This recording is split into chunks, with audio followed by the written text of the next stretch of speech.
সে বলেছিল যে আমি সেদিন হরতাল ছিল জন্য আমি আসতে পারিনি। ভাই, শুক্রবার দিন কোনো হরতাল থাকে? কোদ হয়ে কাছের মানুষের শত্রু হয়। এবং ডন সবসময় সামিরার সাথে সম্পর্ক ছিল, অবৈধ সম্পর্ক ছিল দেখেই সালমান শাহকে তার সাজেই হত্যা করছে এবং এটার সাথে সে জড়িত।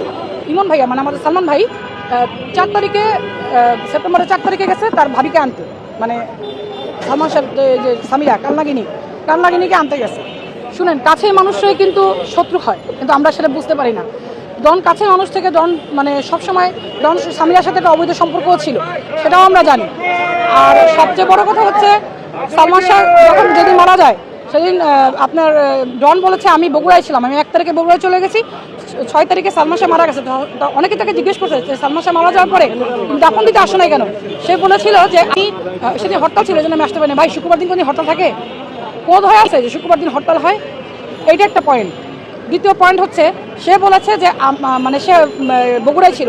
সামিয়া একটা ইয়েতে বলেছে সাংবাদিকের কাছে যে ইমন ভাইয়া মানে আমাদের সালমান ভাই 4 তারিখে সেপ্টেম্বরের 4 তারিখে গেছে তার ভাবিকে আনতে, মানে সালমান শাহ যে সামিরা কান্নাগিনীকে আনতে গেছে।